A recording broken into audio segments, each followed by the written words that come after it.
आज हम पढ़ेंगे एरोमेटिसिटी। और एरोमेटिसिटी के लिए आपको हक्कल रूल भी पढ़ना पड़ेगा।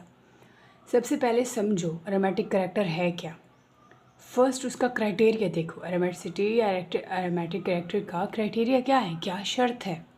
फर्स्ट ये है कि साइक्लिक सिस्टम होना चाहिए, यानी उसके अंदर कोई ना कोई रिंग होनी चाहिए। सेकंड जो शर्त है एरोमेटिक कैरेक्टर के लिए वो ये है कि जो वो रिंग अभी हम कह रहे थे फर्स्ट शर्त ये है, फर्स्ट क्राइटेरिया है कि साइक्लिक सिस्टम होना चाहिए, उसके अंदर रिंग होनी चाहिए। तो जो रिंग है वो प्लेनर होनी चाहिए। प्लेनर होने का मतलब ये है कि इसके अंदर जितने भी एटम्स हैं वो sp2 हाइब्रिडाइज्ड होने चाहिए। कार्बन का एटम जितने भी इसके अंदर एटम्स हैं वो sp2 हाइब्रिडाइज्ड हो। थर्ड जो क्राइटेरिया है, थर्ड जो शर्त है वो ये है कि इसके अंदर कंप्लीट कंजुगेशन होनी चाहिए, यानी इसके अंदर कंप्लीट डीलोकलाइजेशन होनी चाहिए। डीलोकलाइजेशन कंजुगेशन यानी अल्टरनेट सिंगल डबल या सिंगल डबल लोन पेयर ये होने चाहिए। अल्टरनेट पोजीशन पे सिंगल डबल बॉन्ड होने चाहिए, ठीक है। Single double bond lone pair complete conjugation होनी चाहिए, ये क्राइटेरिया है। और फिर ये है कि इसको हक्कल रूल को ओबे करना चाहिए। इसका मतलब है हम एरोमेटिसिटी जब पढ़ेंगे तो हमें हक्कल रूल भी पढ़ना पड़ेगा। तो ये क्राइटेरिया है। फर्स्ट क्राइटेरिया ये है कि फर्स्ट शर्त ये है कि साइक्लिक सिस्टम होनी चाहिए, यानी इसके अंदर रिंग होनी चाहिए। और वो जो रिंग है वो प्लेनर होनी चाहिए, जितने भी कार्बन एटम्स हैं वो sp2 हाइब्रिडाइज्ड हों। और थर्ड ये है कि कंप्लीट कॉन्जुगेशन होनी चाहिए, यानी कंप्लीट डीलोकलाइजेशन होनी चाहिए। अल्टरनेट पोजीशन पे single double bond lone pair होने चाहिए, या लोन पेयर भी हो सकता है यहाँ पे। और इसको हक्कल रूल भी फॉलो करना चाहिए, ओबे करना चाहिए। तो ये पहले हमने क्राइटेरिया देखा। अब हम देखेंगे कि हक्कल रूल होता क्या है। हक्कल रूल अब क्या कहता है। हक्कल रूल ये कहता है कि वो जो आपका साइक्लिक सिस्टम है उसके अंदर 4n+2 पाई इलेक्ट्रॉन होने चाहिए। n यहाँ पे हमारे पास 0 भी हो सकता है, 1 2 3 ये इंटीगर है, ठीक है। अच्छा, और एरोमेटिक रिंग के अंदर 2 भी हो सकते हैं, 6 भी हो सकते हैं, 10 भी हो सकते हैं, 14 भी हो सकते हैं। पाई इलेक्ट्रॉन लाजमी है, ठीक है। ये क्राइटेरिया है। अब इसकी फाइनल डेफिनेशन देखते हैं। यहाँ पे देखें फाइनल डेफिनेशन है कि एरोमेटिक कैरेक्टर के लिए फर्स्ट जो बात है वो ये है कि एक तो साइक्लिक सिस्टम होना चाहिए और प्लेनर होना चाहिए, और थर्ड जो है वो कंप्लीट डीलोकलाइजेशन होनी चाहिए इलेक्ट्रॉन्स की। और कौन से इलेक्ट्रॉन्स हैं वो हक्कल रूल्स के अकॉर्डिंग 4n+2 पाई इलेक्ट्रॉन्स होने चाहिए। ये 4 क्राइटेरिया अगर पूरा उतरते हैं तो वो जो करैक्टर है वो एरोमेटिक करैक्टर हम कह सकते हैं, एरोमेटिसिटी वहाँ पे हो सकती है अगर ये 4 क्राइटेरिया फॉलो किए हों। अगर उस कंपाउंड ने ये 4 क्राइटेरिया फॉलो किए हो तो हम कह सकते हैं कि वो एरोमेटिक कंपाउंड है। फर्स्ट प्लेनर होना चाहिए, साइक्लिक सिस्टम होना चाहिए, कंप्लीट डीलोकलाइजेशन ऑफ इलेक्ट्रॉन होनी चाहिए, और वो जो इलेक्ट्रॉन्स हैं हक्कल रूल के अकॉर्डिंग 4n+2 पाई इलेक्ट्रॉन्स होने चाहिए। तो ये 4 करैक्टर्स, ये 4 जो शर्तें हैं, ये 4 क्राइटेरिया है, इसके ऊपर कोई भी हम कह सकते हैं कि कंपाउंड एरोमेटिक है। तो यहाँ पे देखें तो इंटीगर इक्वल होते हैं 0 1 2 3 4, ये मैं बता चुकी हूँ। वो जो एन की बात हो रही थी यहाँ पे। तो एग्जांपल्स अब देखते हैं। फर्स्ट जो एग्जांपल है वो है बेंजीन रिंग की। बेंजीन एरोमेटिक कंपाउंड है, और ये देखें तो प्लेनर है, साइक्लिक है, एरोमेटिक कंपाउंड है, प्लेनर है। इसके अंदर कंप्लीट डीलोकलाइजेशन है, कॉन्जुगेशन इसके अंदर हो रही है, ऑल्टरनेट सिंगल डबल बॉन्ड हो रहे हैं। और इसके अंदर इलेक्ट्रॉन्स देखें तो इलेक्ट्रॉन्स के अकॉर्डिंग इसके अब देखो कितने इलेक्ट्रॉन्स हैं, 2 2 4 2 6 पाई इलेक्ट्रॉन्स हैं, साइक्लिक है, कॉन्जुगेशन है, तो ये एक एरोमेटिक कंपाउंड है। सेकंड एग्जांपल देखें तो ये यहाँ पे अब देखें तो अल्टरनेट पोजीशन पे यहाँ पे 2 डबल बॉन्ड आ रहे हैं। अब आपने कहा क्या करना है, यहाँ पे अब कितने हो सकते हैं इलेक्ट्रॉन्स, तो यहाँ पे देखिए 2 2 4 और ये 6, ये आपने लोन पेयर भी काउंट करने हैं। तो मतलब ये साइक्लिक भी है, इसके अंदर कॉन्जुगेशन भी है, डबल सिंगल, और यहाँ पे लोन पेयर भी हैं, ठीक है। तो पाई इलेक्ट्रॉन्स हमारे पास 6 हैं। कैसे, ये हमने लोन पेयर इसके अंदर काउंट किए हैं, ठीक है। रिंग के अंदर अगर कोई लोन पेयर आ रहा है, अगर कोई चार्ज जा रहा है, अगर कोई डबल सिंगल बॉन्ड आ रहे हैं वो तो काउंट कर रहे हैं, लेकिन चार्ज जा रहा है चाहे वो प्लस है माइनस है या लोन पेयर आ रहे हैं तो वो भी हम काउंट करेंगे। तो इसके अंदर 6 पाई इलेक्ट्रॉन्स हैं, कंजुगेशन भी है और ये साइक्लिक भी है। नेक्स्ट हमारे पास एक कंपाउंड है, ये भी साइक्लिक कंपाउंड है, रिंग है इसके अंदर और कंजुगेशन भी हो रही है।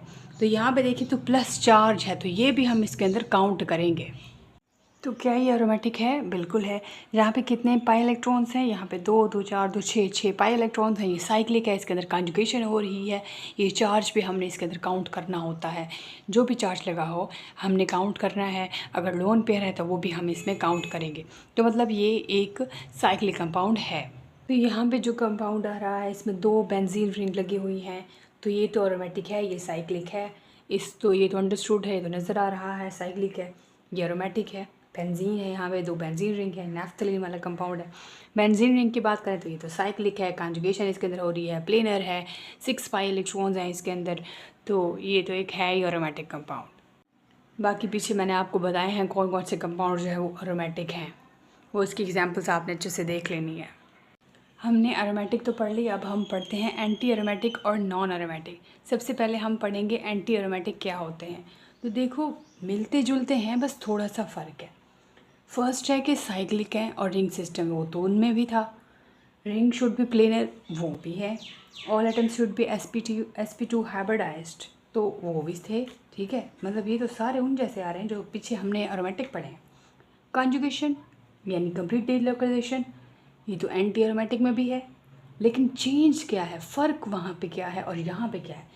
वहाँ पे पाई इलेक्ट्रॉन्स थे 4n+2 की वैल्यू थी, हक्कर रूल फॉलो हो रहा था। बट यहाँ पे जो पाई इलेक्ट्रॉन्स हैं वो जस्ट 4n है, ये डिफरेंस है। बाकी सारा सेम उन जैसे ही हैं, बट ये इलेक्ट्रॉन्स का डिफरेंस आ रहा है। मतलब ये प्लेनर भी हैं। नॉन एरोमेटिक कंपाउंड्स कौन से होते हैं? एंटी एरोमेटिक कंपाउंड्स कौन से होते हैं? एंटी एरोमेटिसिटी क्या होती है? एंटी एरोमेटिक कंपाउंड्स कौन से होते हैं? यानी प्लेनर होते हैं, साइक्लिक होते हैं, कॉन्जुगेटेड स्पीशी हैं, लेकिन इनके अंदर 4 पाई इलेक्ट्रॉन्स हैं, इसलिए इनको हम एंटी एरोमेटिक कहते हैं। अब यहाँ पे एक एग्जांपल आ रही है। अब आप देखें कि क्या ये साइक्लिक है? बिल्कुल है। प्लेनर है, कॉन्जुगेशन है? बिल्कुल है। कैसे? यहाँ पे देखें, सिंगल डबल कॉन्जुगेशन है, डिलोकलाइजेशन है। और यहाँ पे 4 पाई इलेक्ट्रॉन्स क्या यहाँ पे हैं? ये देखें, 2 और 2 4, 4 पाई इलेक्ट्रॉन्स, ये तो रूल फॉलो कर रहा है। और यहाँ पे जो n की वैल्यू है वो 0 से स्टार्ट नहीं होगी, 1 से होगी। n = 1 2 3 4। ठीक, ओके। नेक्स्ट जो एग्जांपल है वो हमारे पास है ये। क्या ये साइक्लिक है? बिल्कुल है। प्लेनर भी है, कॉन्जुगेशन भी है।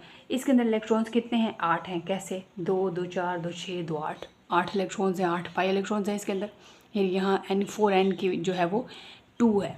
अच्छा, यहाँ पे देखें साइक्लिक, क्या ये साइक्लिक नज़र आ रहा है? बिल्कुल। प्लेनर है, कॉन्जुगेशन है।